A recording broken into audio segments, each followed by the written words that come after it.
All right, so let's wrap up here on chapter 19. So picking up from where we had left off. So we started to talk about the Ra system, right? So we started talking about the hormonal control of blood pressure and relatively blood volume, okay? So now, before we go in details of mechanisms of how all these things are working, we are going to go through a kind of a simple connect the dots exercise. This one I'm going to write here. And of course, it is the audience participation part. So yes, we do have that. So first thing that I want to ask you is to think in terms of looking at your whole body. Okay, before we start looking at hormones, where it's working, where it's produced, what it's working on, what are the cells, the target cells, and how it gets to circulation and all that stuff. Okay, because that tends to make people confused and it tends to put some other people to sleep, and that's not a good thing. Okay, so let's think about what is happening here. What happens if you stay a long time without drinking water or fluids? Huh? Dehydration. Okay, so here goes our first chocolate. Nuts or no nuts? No nuts. Okay, ready? Sympathetic nervous system. Okay, go ahead. Whee! Oh, wrong side. Okay, would you throw it to? Direction of this thing was totally okay. So you get dehydrated, right? So let's put it here. Okay, first thing here is dehydration. What else?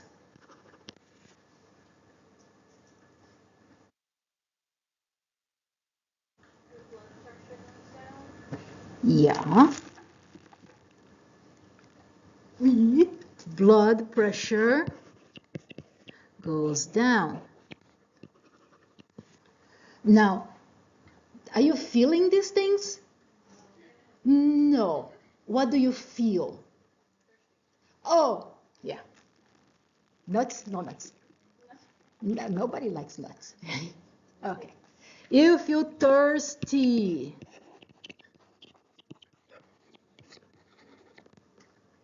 What else? You have a headache. Well, then you're nearly dying with dehydration. What are you talking just regular? Okay, so I'll assume no nuts. All right. Oops, sorry. Are you alive? Yeah. All right. All right. Assuming that you are not really dying because you're dehydrating, right? You can get a bit of a headache. Okay, what else? Faint, yeah, then you also are nearly dying. But let's say just not that close to dying yet. Eventually you will drink.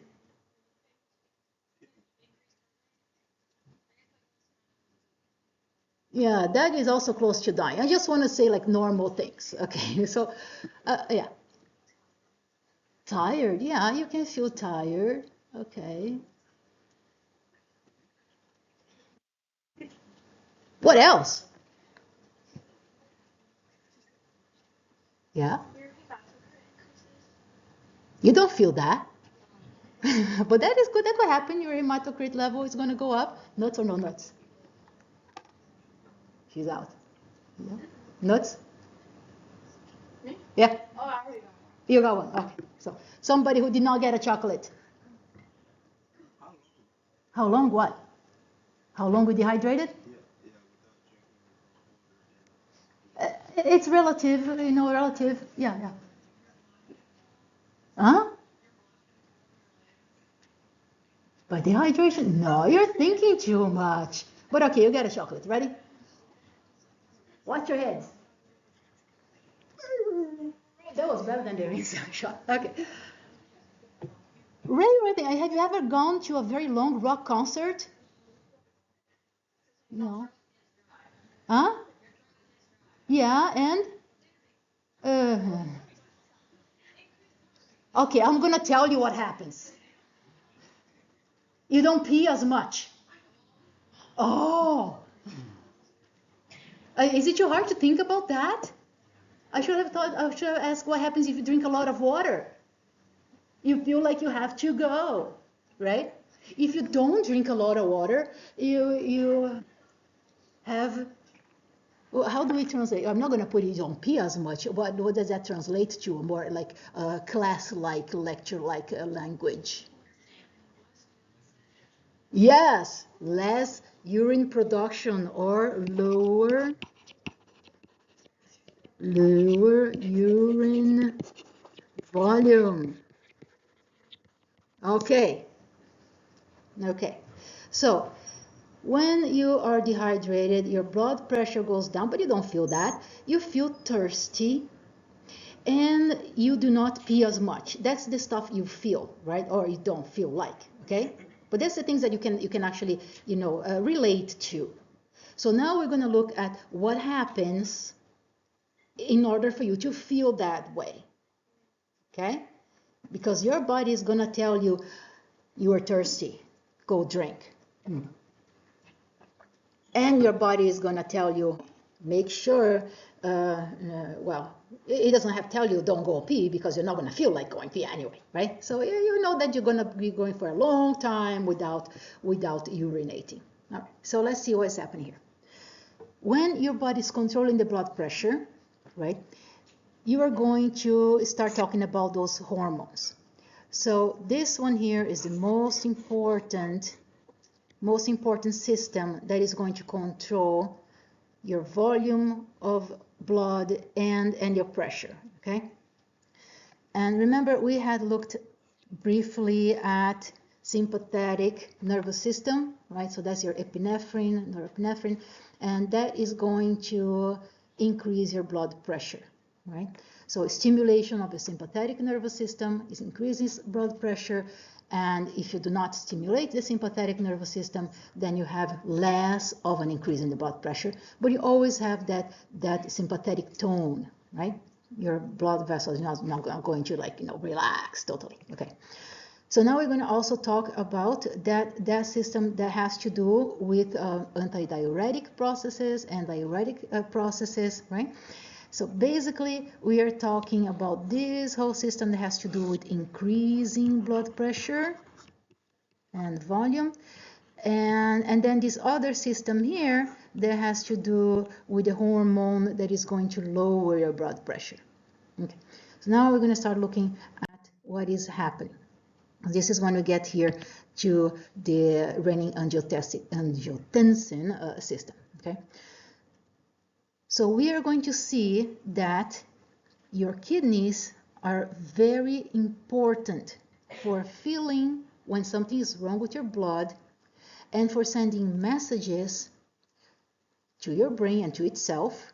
Okay, so local and distant messages that are going to activate this entire system to increase your blood pressure and increase your blood volume. So both pressure and volume are involved over here. All right. So your kidney is going to feel something, and first thing it's going to do is going to produce this hormone that is also an enzyme. Okay, this hormone is called renin. Okay, so renin is going to get into your blood and is going to find a precursor of this other hormone.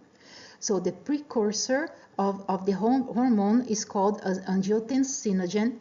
Is going to cut angiotensinogen and make this first hormone that is called angiotensin. Angio is for blood vessels, tensin is to tighten it up. Angiotensin is not a very good vasoconstrictor. It helps a little bit to constrict vessels, but it's not really very good.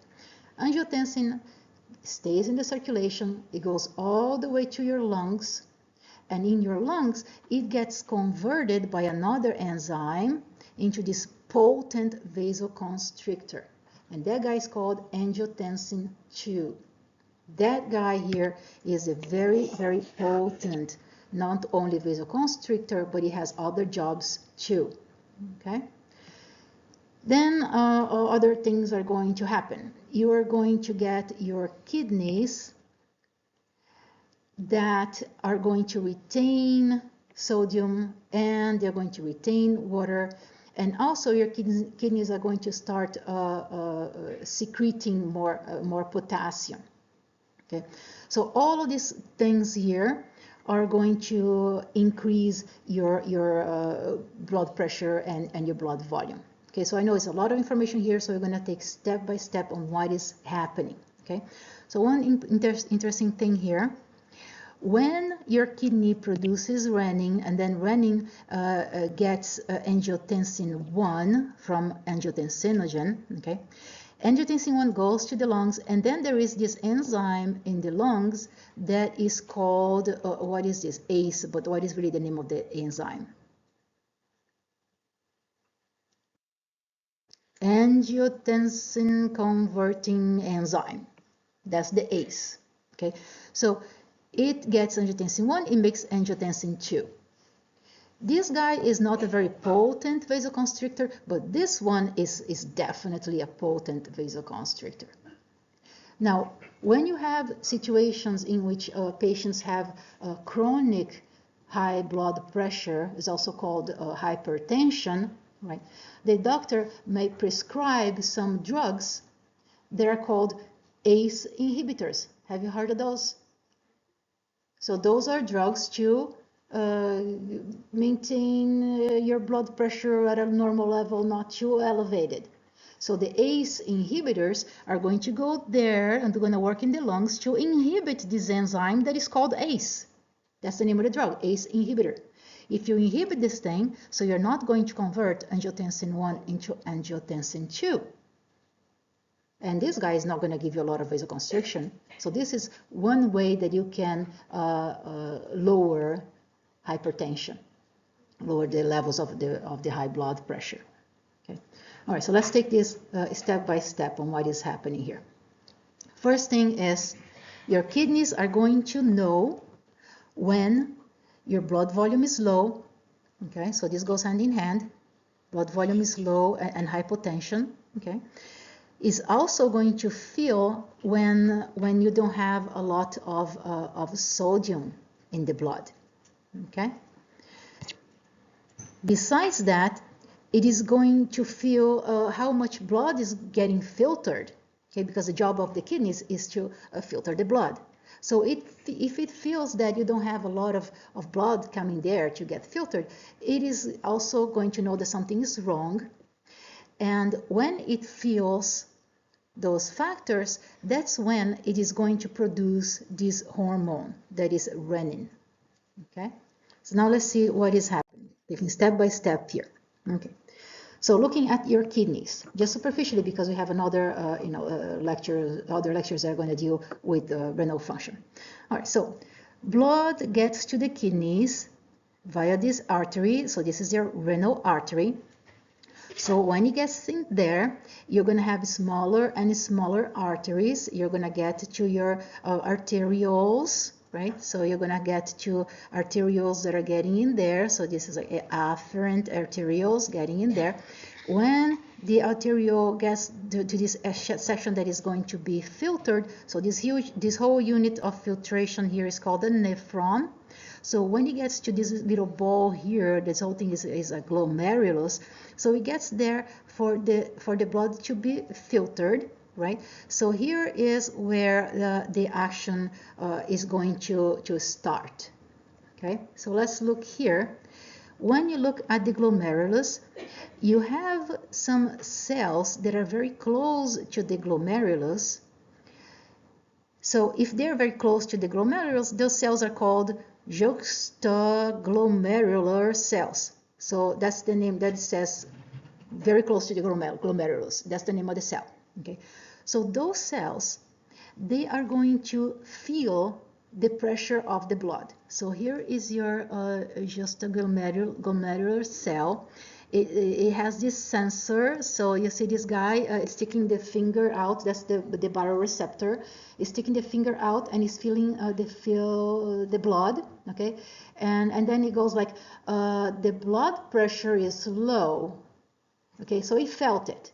Okay, so this guy here is something that is feeling physically the pressure. right? So this is a baroreceptor. Another name for it is feeling the lack of pressure, so it's also a mechano type of receptor, okay? So it feels that and it says, I gotta do something. So what is gonna happen? These JGC cells, okay, they are going to start stimulating the production and release of renin. Okay, so this is happening at just the glomerular cell. If felt low pressure is going to release renin. Okay, what else is going to happen here? Okay, so look at these guys here. This is at the glomerulus. Okay, so here is your afferent arteriole, and these are your cells right there. They are very, very close to the artery that is getting to the kidneys. Okay, because this is the pressure, there's going to be more pressure here, so it's going to feel it. Those are your just glomerular cells. Okay, so they're going to feel it, they're going to start producing renin. And another thing that it does, it communicates with nerves that are going to send signals to your sympathetic center. Okay, remember your cardiovascular center? Where does it stay at? Medulla oblongata, right? Okay, so what is happening? It's sending information through this sympathetic highway, okay? And at the same time, it is going to get information from those nerves in form of a neurotransmitter. And what is your neurotransmitter for sympathetic stimulation?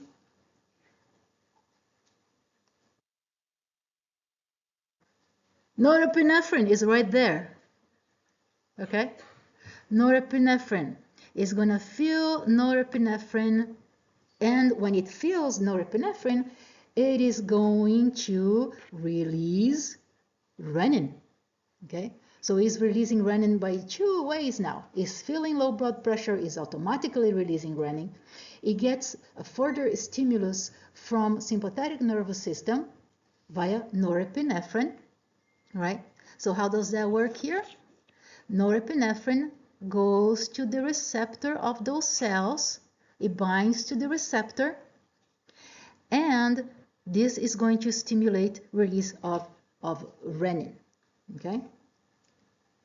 Now you don't have to know exactly what kind of receptor that those are, but just because it's binding norepinephrine, you call it adrenergic receptor, because adrenaline is the other noradrenaline is the other name for norepinephrine. Okay. So here, two ways that are going to tell those cells to release renin. Got it? Hopefully, yes. Okay. What else is happening here? Okay. So renin is going to be released also when the kidney feels that there is not enough sodium in the blood. Now, how is it that the kidney feels that there is not enough sodium in this system? Okay, so look at this. This is a very ingenious way of doing that feeling of sodium. So here comes your blood, okay? It gets filtered here. A lot of the fluid goes out there. Your red blood cells don't. Otherwise, you have some kind of kidney problem. Okay, fluid gets out here. So your blood keeps on going here. It goes through another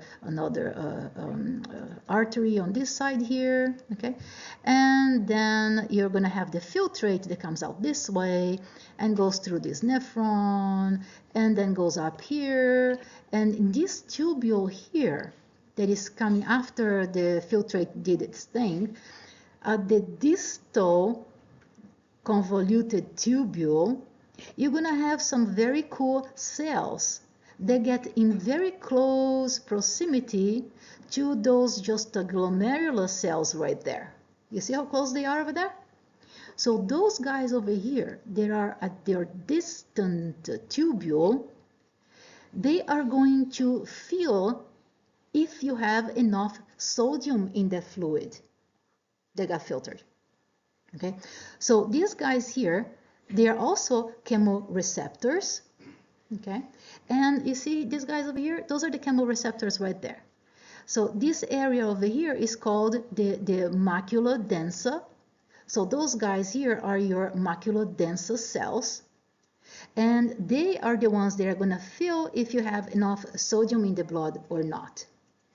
Okay, So if those guys feel that you don't have enough sodium in the blood, they're going to send a signal to your juxtaglomerular cells to produce more renin.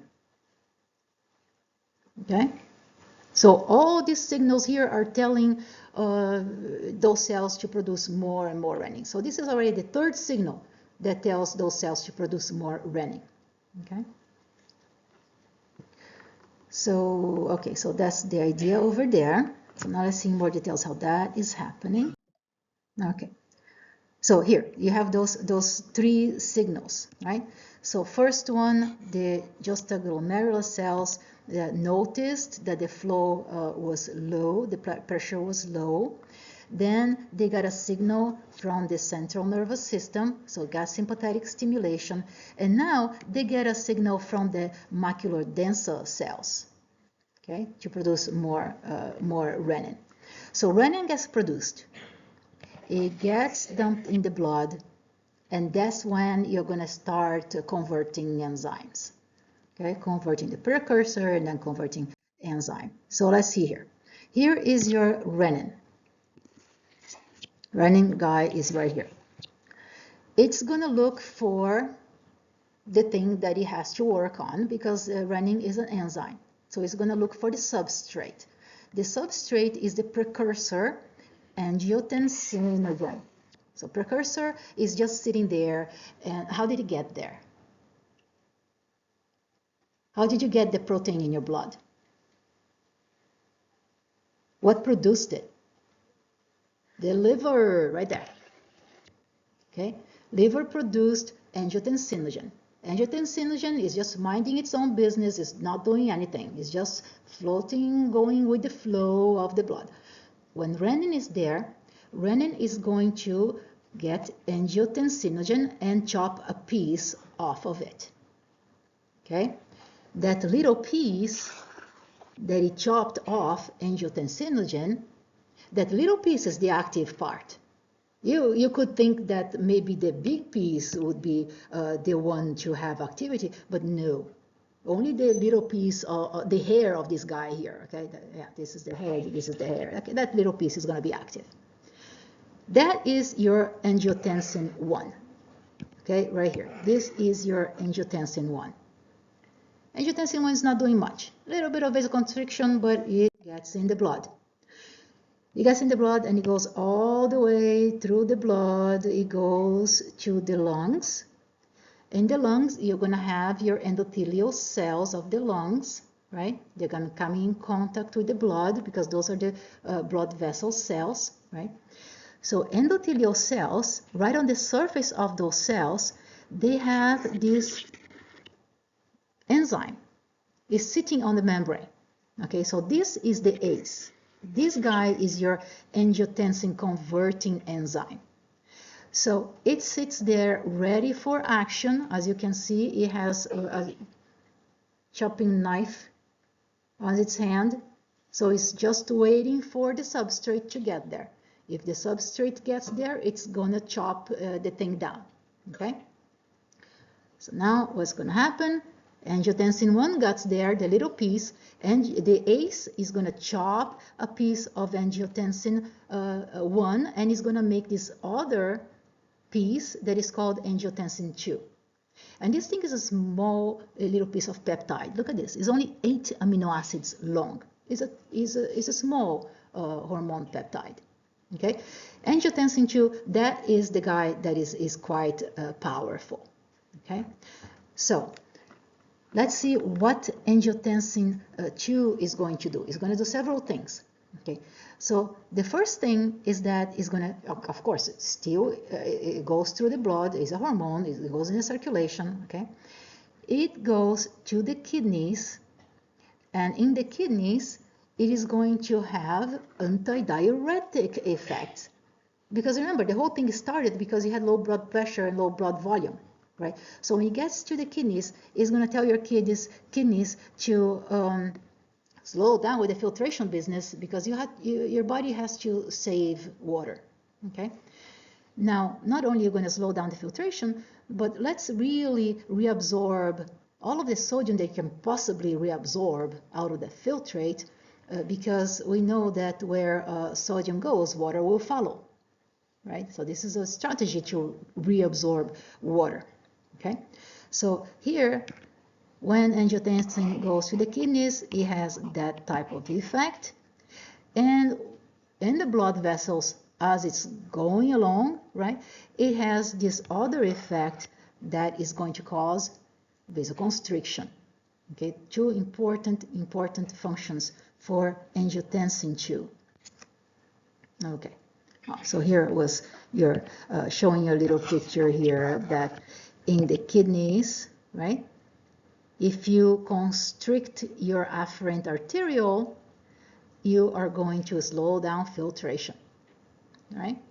And at the other side of the reabsorption, you're going to reabsorb sodium. Okay, so something else here that angiotensin II is doing, because remember, it's in the blood, it's going to go through all to your body. It's going to act on cells that have the receptors for it, okay?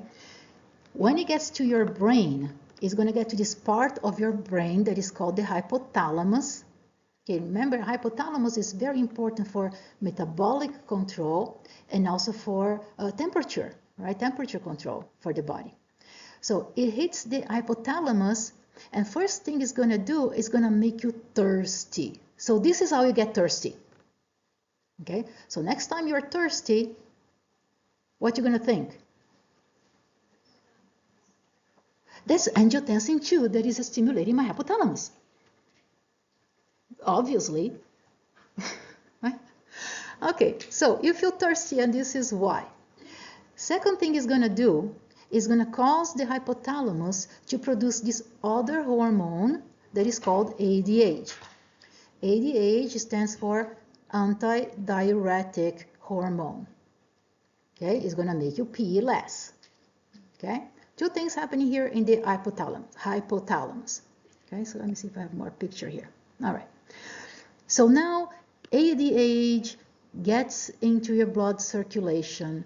Okay, well, first of all, the thirst has to do with signals that are happening here in the CNS. You're not going to have a particular hormone that is telling your CNS to be thirsty, right? You have to look at the neural connection there. Now, ADH is a hormone. It's going to be secreted by your pituitary gland, okay? It's going to get into the circulation, and it's going to go all the way down to the kidneys, and is also going to work at the nephron. What is it going to do? It's going to work at the far away from the glomerulus, at the far away sites, because it is going to be involved in reabsorbing water. Okay, so ADH gets there. It gets to the cells that are far away in this tubule over here. So you call that portion, you call it the distal tubule. Okay, distal tubule right there. And it's also going to work in the collecting duct.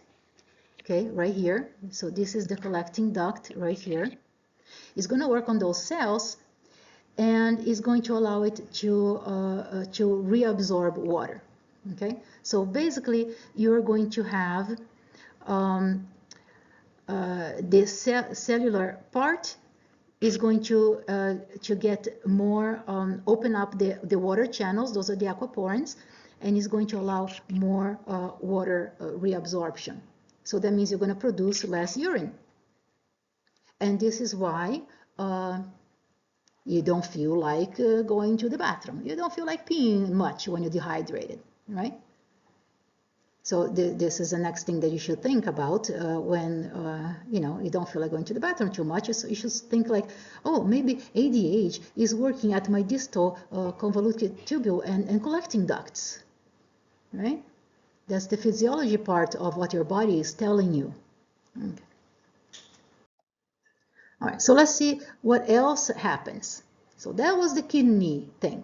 So now we're going to deal with the thing that is sitting on top of the kidney. So that is your, what do you call this thing? adrenal gland, right? Do I have the name in there? Well, adrenal cortex. So this is your adrenal gland.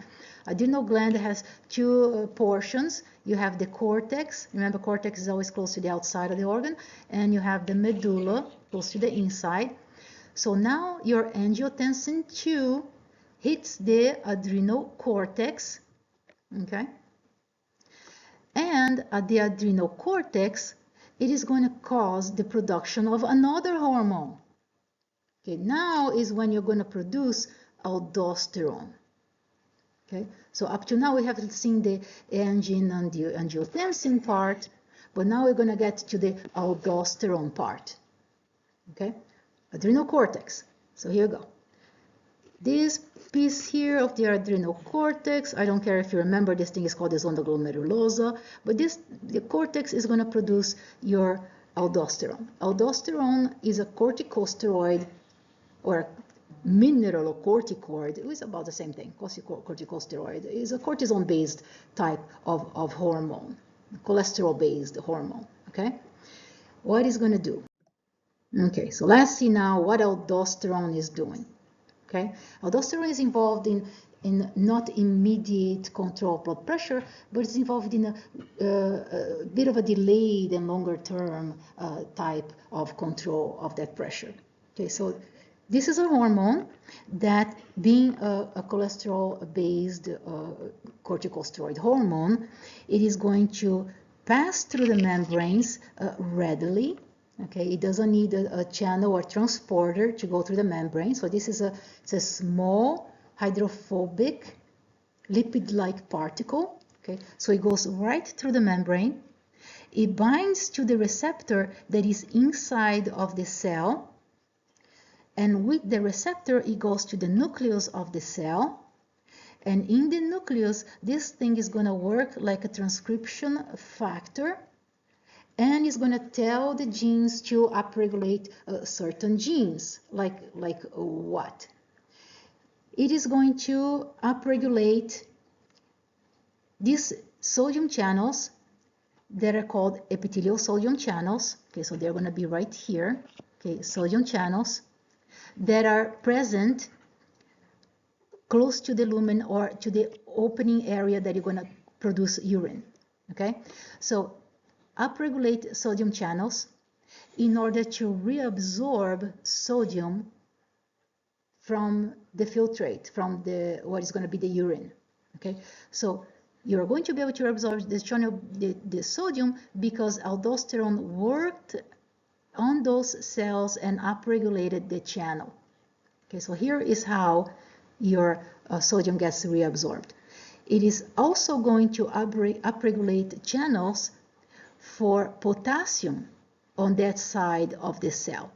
So if you put a hole here, put a channel there for potassium, where is it that you normally have high concentration of potassium when you look at the cell? Is it inside or outside of the cell? Inside of the cell. Remember the sodium-potassium pump right here? So sodium-potassium pump is kicking 3 sodiums out and 2 potassiums in, right? So you keep more potassiums here. If you have a higher concentration of potassium here, and now you put a hole in the cell that allows potassium to go out, potassium is going to go down this gradient and is going to be expelled. It's going to be excreted, okay?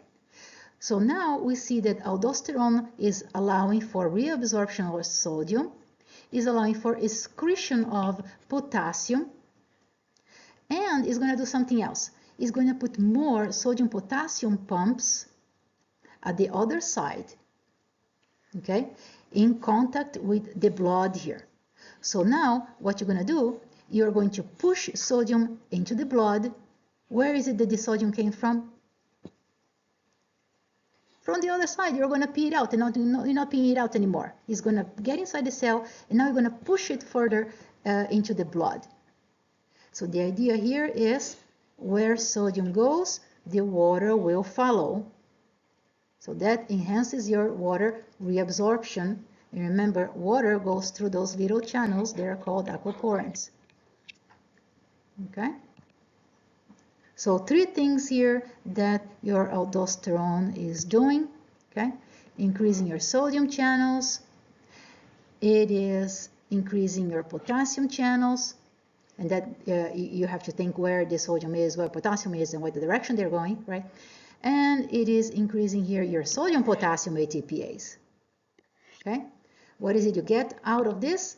You're going to get more sodium to be reabsorbed, you're going to get more water to be reabsorbed, and you're going to pee out some potassium. Okay. Is that clear? Easy? Should be. Okay. Let's see here. Now, so here, overall picture on what is happening with those hormones, right? So remember here that you have those sympathetic type of stimulation of hormones. You got to remember epinephrine and norepinephrine. You got to remember that epinephrine is produced by your adrenal gland and is produced by the medulla inside of your adrenal gland, right? Norepinephrine comes from your central nervous system. Okay, and remember what they're doing. They're working on the heart, increasing cardiac output, increasing your heartbeat, and they're also working on the blood vessels, right?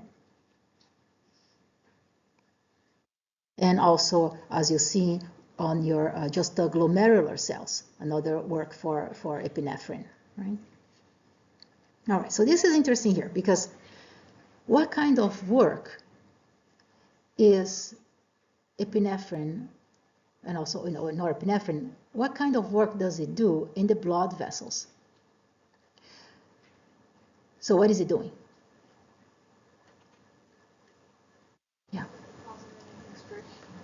Yeah, actually that was a tricky question because the answer should be, well, it depends on where you're looking at the blood vessel. Okay?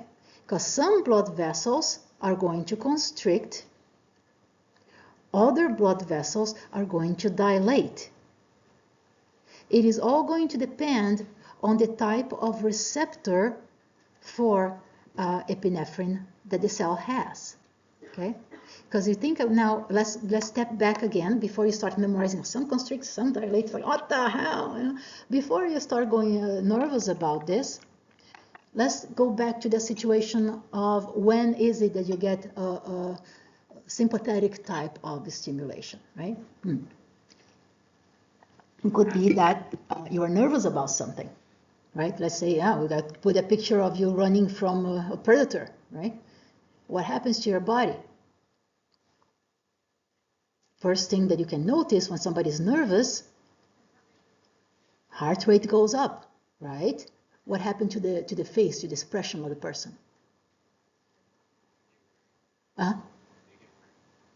They get ready. Yeah, they can have a ready expression, but if you look at the skin, what happens to the skin of the person? Sorry. They get afraid. They get afraid. Turning red is another type. It's not like an afraid situation. It would be more of a libido type of sympathetic stimulation. It's a bit different. Okay. Now, the person gets afraid. They turn like pale. They kind of go like a ghost, right? So blood vessels that are close to the skin, they get constricted, right? Blood vessels close to the skin, you don't need to be, replenishing nutrients and oxygen to your skin when you really need to run away from the lion, right? You look at other blood vessels, like the ones that are going to your muscles, they're going to dilate. So bigger blood vessels are going to dilate because you need to use that oxygen to get muscle contraction fast enough so you can run away, right? You need to have your brain working well, right? So a bit of norepinephrine in general, sympathetic stimulation, is going to make you think a bit faster and a little better, okay? What about your digestion? You are not concerned about digesting your food. That is not a life-saving strategy at that time. So blood vessels that are going to your GI, those get also constricted, right? They get constricted. So skin vessels get constricted, digestive and non-vital organs, non-vital portions of your body, they are not going to have a very good blood supply. Okay, they're going to have some blood supply, otherwise you're going to have tissue death, but not a lot of blood supply, because you have to shift the blood to areas that really need to work hard to save your life. Okay, what about blood vessels in your lungs? Let's think about it.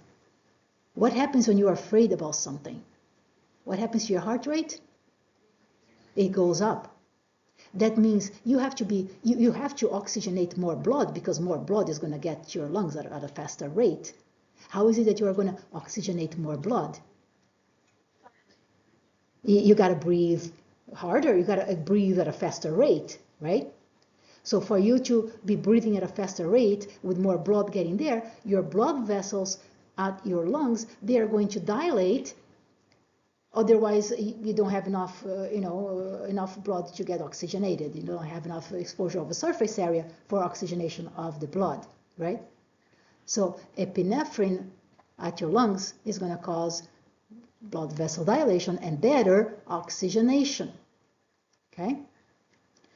Now, just to put it in a better example here,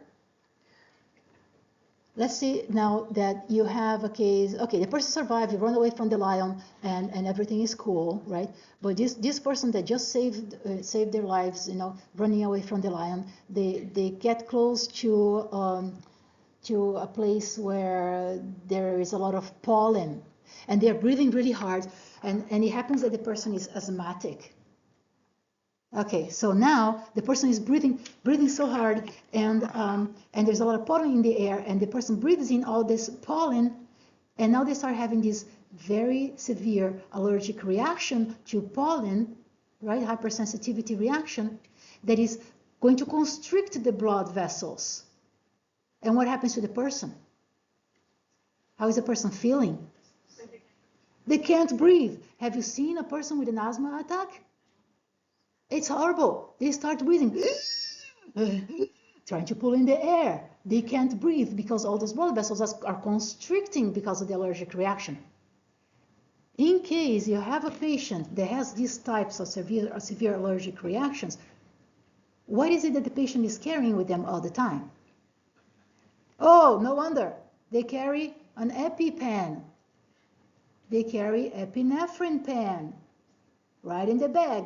So this person just saved herself from the lion and rushes into the pen and finds the EpiPen, and what is it they do with it?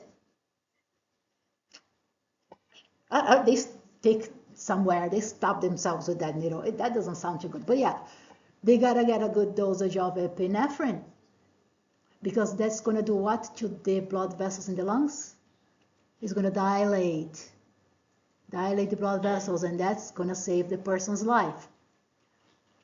That's a very unusual, unfortunate sequence of events for this poor person, right?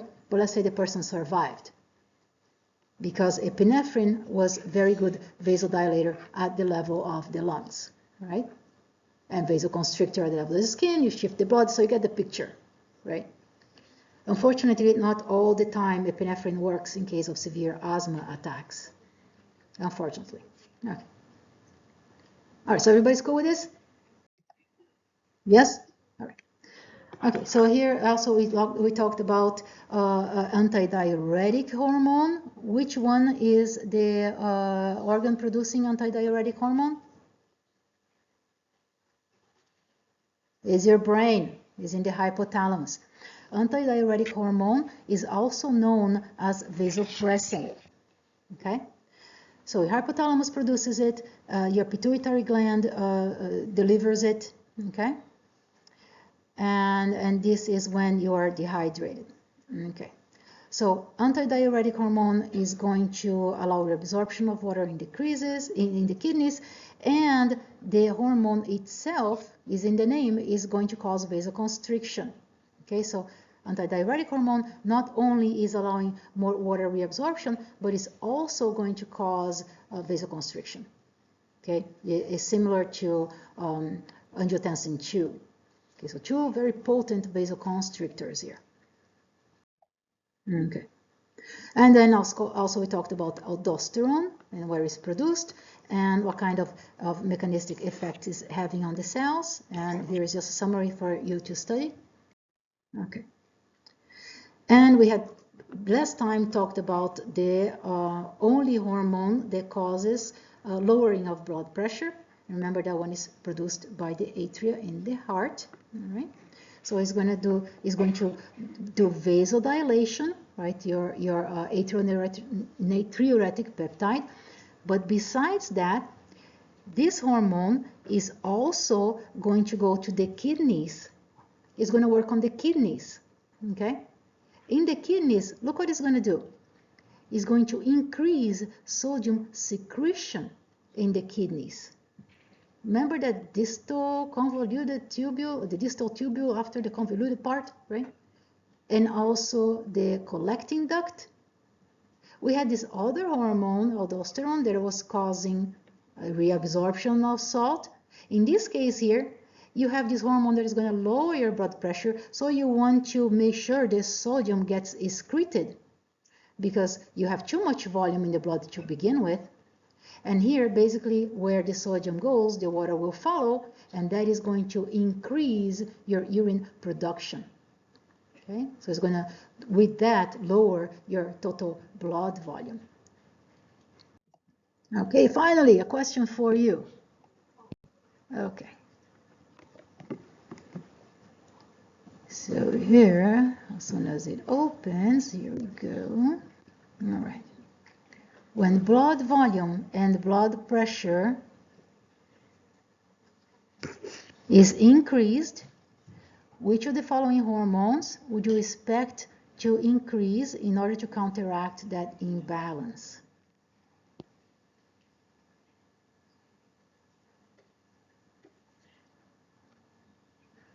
So I just gave you the answer. Okay, what's your answer? A. All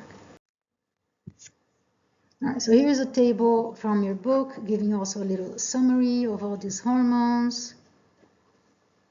Okay.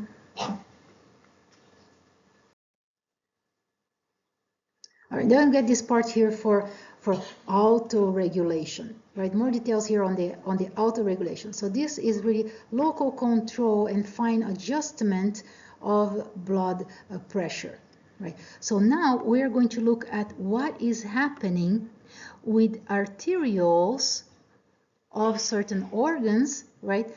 Like what? Like heart, brain, skeletal muscle, right? So what is happening here to arterioles that are coming just before the capillaries, okay? So here you have to think, let's draw here, these are arterioles, and then here we come with your capillaries, so capillaries like over here, okay? And here is arteriole, and just before you reach the capillary, arteriole, what do you have here? Just before you reach the capillary, what is it that is present at the arteriole? Remember, you have those sphincter muscles. Oh, this is actually not a very good drawing, but you get the point. You have sphincter muscle. I'll just leave one capillary here. And here's your arteriole, some other capillaries coming out of the arteriole here. So you got those sphincter muscles right there, right? So let's see what is happening here. You have blood that is getting there to the muscles, and let's say here that you have plenty of oxygen and nutrients that is getting there. You don't need to increase the supply of those factors to the muscle. So you have a natural state of myogenic contraction or smooth muscle cell contraction. That is just a sympathetic tone, right? So now let's think here, what is happening with the muscle that is working as a sphincter right there, right, between your arteriole and your capillary bed supply. How is it that the muscle is going to contract?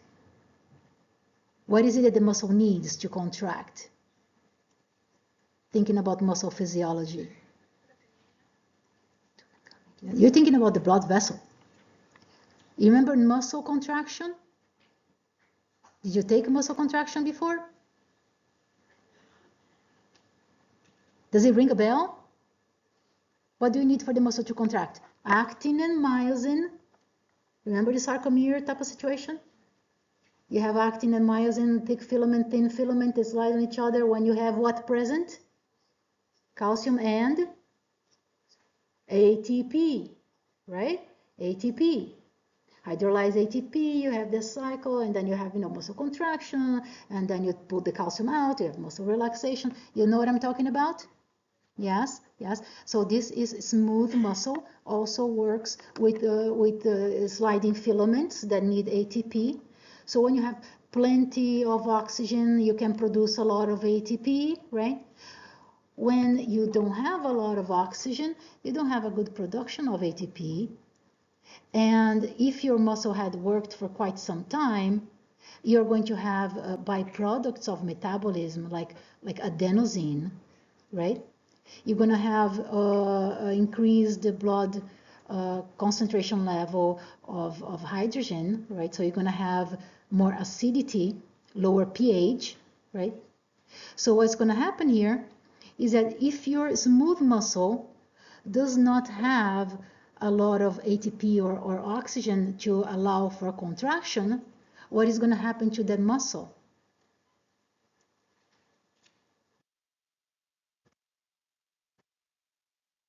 Okay, anybody? I do have more chocolate.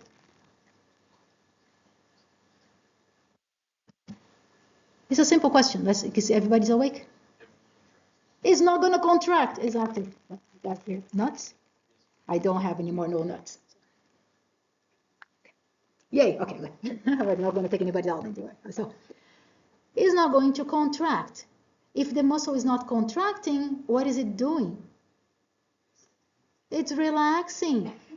So when at the organ level here, in the tissue level, if you have low supply overall here of oxygen and nutrients, if you have a high concentration here of metabolites and byproducts, your muscle is not going to be able to contract, so it's going to relax, and automatically the blood is going to flow into the capillaries. So this is a form of myogenic control and metabolic control of the smooth muscle contraction and supply of blood to the tissue. You see, if you think logically of what is happening, then it's a lot less memorization that you have to do, and it should make more sense, right? So you just think about, if this thing is undergoing a lot of metabolism, then ATP is down, and you're going to have muscle relaxation. Okay, so these are all intrinsic controls of local blood pressure. This is all part of your autoregulation. Okay. Besides that, besides the metabolites, right, you also have the blood vessel that is going to feel how much blood is in there. So when the blood vessel gets the blood, it stretches a little bit, right? That stretch is going to tell the blood vessel that it should keep a certain contraction going on, because if it keeps on stretching, it can explode, and you don't want vessels exploding in your body, right? That will give you internal hemorrhage, and you would die, right? So the vessels expand a little bit, they have a reflex to contract a little more. So this is also a way of internal control, or called passive stretch myogenic control. All right, so we looked here at the metabolic control, and also here at passive stretch for myogenic control. Okay, and another question for you. So a decrease, I just gave you the answer, decrease in oxygen levels in your skeletal muscles would indicate autoregulatory mechanism that would stimulate what in the arterioles that are supplying that muscle.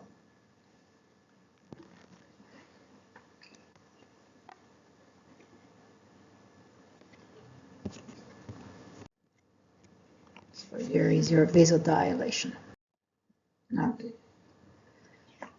All right, so let's see a little bit more on what is causing this autoregulation, right? So as I mentioned here, low oxygen level, and that, as we mentioned, is going to cause dilation, right?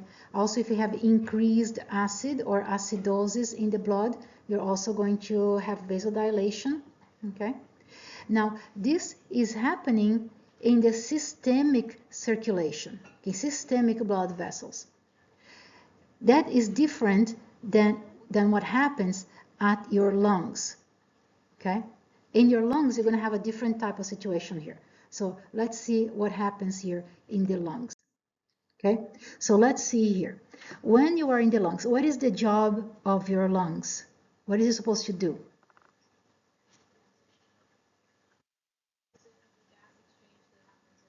Yeah, it's going to do the opposite of what is happening everywhere else, right? So in the lungs, you're supposed to oxygenate the blood. So in order for you to get oxygenation of the blood, your lungs have to be working well. So if your blood vessel in the lung, if your blood vessel feels that is not getting enough oxygen, so the blood vessel at the lung is getting this information that something is wrong with your lungs. Something is wrong with that part of your lung that is not doing its job. So if I keep on sending blood to the area of the lung that is not doing its job, I'm just going to waste my time and energy because nothing is going to happen over there. I might as well just block the flow to that area and diverge the flow to some other area of the lung that is working properly. Okay? That tells you that your pulmonary arterioles, when they feel that the oxygen level goes down, that is their signal to contract. Okay? So they feel level goes down, that means that area is not working well. So I might as well contract and shift the blood to some other areas of the lung that they can do the job. Okay? So this is what he's saying over here. Everybody got that? Okay, and here is another question. A lot of points today. Okay. In what way is the pulmonary circulation different from circulation in the rest of the body?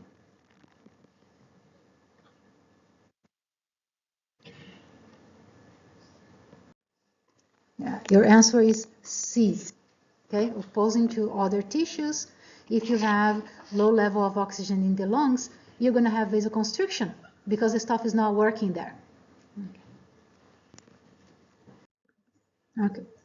All right, so now if you start looking at long-term autoregulation of blood supply, this is when you start talking about angiogenesis. Angiogenesis is formation of new blood vessels, okay? There are some organs that are very, very important that go through this process of angiogenesis. And we know that in the heart, this is very important. And the more angiogenesis you have in the heart, the better your chances are of surviving a heart attack. And how is it that you promote angiogenesis in your heart? Can you do something to promote this process? Yes? If I'm asking the question, most likely the answer is yes. Exercise. You exercise to keep a healthy heart. And this is why, one of the reasons why, right? You promote angiogenesis. Besides that, if you live in areas of high altitude, your heart is also going to have angiogenesis. Your blood vessels are going to have new blood vessels being formed because when you are in high altitude areas, your total concentration of oxygen is lower than when you are like here, close to sea level, right? So you're going to have more blood vessels being produced, and you're going to stimulate red blood cell formation. Remember that part? Yeah, so this goes hand in hand. Okay. All right. So here, problems with blood pressure. Very common problem is hypertension. A lot of people, we're talking 50 millions Americans have problem with high blood pressure. Okay. High blood pressure goes hand in hand with atherosclerosis. Okay, remember, problem with stiff blood vessels. And what is it that is causing atherosclerosis in the first place? Okay, what is it causing atherosclerosis? Atherosclerosis can cause blood pressure, but what is causing atherosclerosis? Yeah, like what? No. Oh, this is the part, right? You know what I just read a few days ago? In the 60s, there were a lot of scientists. I'm not sure if that is true or not, so I'm not going to record this. Main cause of atherosclerosis is high blood sugar. Atherosclerosis as well as diabetes type 2, those are diseases of highly processed industrialized foods. Okay? You go to the supermarket, if you find something that is in a box and it doesn't look like a natural food, it is processed. It's not doing well to your blood vessels and to your whole system in general. Okay? It's even worse if it is in plastic. That's a different story. Everything is in plastic. That's a different talk. Okay? But yeah, sugar. Try to avoid processed foods. Try to avoid refined sugars, except for class chocolate. and you might avoid atherosclerosis in the long term. And then if you exercise, it's even better. Okay. All right. By the way, what is the main drug that is prescribed for atherosclerosis and control of cholesterol? Yeah, I heard it.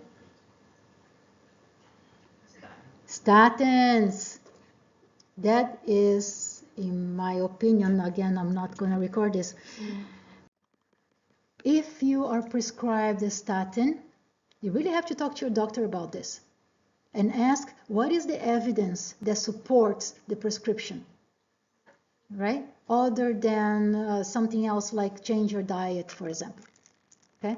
Because the statins, not only they are ineffective in doing the stuff they say the statins do, but the statins also going to lower your levels of CoQ10. That is very important in the mitochondria to produce energy. Hello. All right, so you're going to have lower ATP production. You're going to have problems with muscle contractions. A lot of people in statins have muscle secondary problems. Okay, big problem. All right, so okay, hypertension. When do you say that somebody is hypertensive? Well, when they have high blood pressure. All right, what's the normal blood pressure? You have systolic pressure that is about 180, and then you have diastolic that is about 120, sorry, 120, and diastolic for 80, right? That's normal. If you are a bit lower, that's even better. If you are athletic, you are going to have a lower blood pressure and overall lower cardiac beats per minute, right? You're going to have lower in general, right? When you're talking about hypertension, you're going to talk about blood pressures that are higher than like 130 or 140 or so, okay? And then when you look at diastolic, that they would be higher than they say 89, 90 or so, okay? Then you have here, this is like pre-hypertension. Then you go here, stages of hypertension. By the time you get to stage 2, it gets to start getting dangerous, right? If you have very high, especially here, systolic pressure, you might be pushing way too much blood to the brain, and you might end up with a stroke, a broken blood vessel, right? So you start also having problems with kidney functions and all sorts of problems. Okay. Remember, hypertension is your silent killer. Or on the other side, if you have hypotension, usually hypotension is not a big problem, especially if you're athletic and etc., right? But if you have chronic hypertension, that could be a problem related to some malfunction and could lead to shock. Okay, in case of diseases and you're very hypotensive, you could end up dead. Okay. All right. So shock is when you don't have enough blood volume or pressure for your heart to keep on working. Okay, so you do not have proper perfusion of tissues and organs. Okay, and that means you're gonna die. So people die from shock. Okay, but different types of shocks out there. You have here 4 different types of shocks. First one you're going to look at here is the hypovolemic shock. That means you do not have enough blood volume for your heart to keep on pumping and supplying your organs. Okay, so very, very sudden decrease in blood volume gives you hypovolemic shock. Okay, another type of shock is if your heart doesn't work at all. So you're not going to have any pressure because if you don't pump the heart, there is no pressure to come out of it, right? So that is called cardiogenic shock. That means your heart stopped working, so no blood pressure, okay? Another type of shock is if you have obstructive shock, meaning that something got in your bloodstream and is blocking the flow, okay? So that's obstructive shock. And then you have this other type here that is called vascular shock. So this happens when you have extensive vasodilation at the peripheries. Okay, that could be a side or effect of a very, very strong allergic reaction. You call those anaphylactic reactions, right? So if somebody has an anaphylactic type of reaction, for example, to nuts, right, to peanuts, the person can dilate the periphery blood vessels, and most of the blood volume goes to the sides, and there is not much for the heart to keep on pumping. So that is called anaphylaxis, right? So anaphylactic allergic reaction is it can be responsible for that. Another cause of vascular shock could be sepsis. Okay, there are many causes of sepsis, but one could be like a ruptured intestine, for example. Another bacteria that came out of the intestine and went into your system that can cause also a massive immune system reaction and can cause vascular shock. Okay. All right. When your body starts to undergo shock, you are going to have a natural negative feedback that is going to try to increase your blood pressure and maintain your life, especially for proper function of your vital organs. Okay? All right, so I'm going to stop here because already 6:47, and these last 3 slides we pick up on Monday.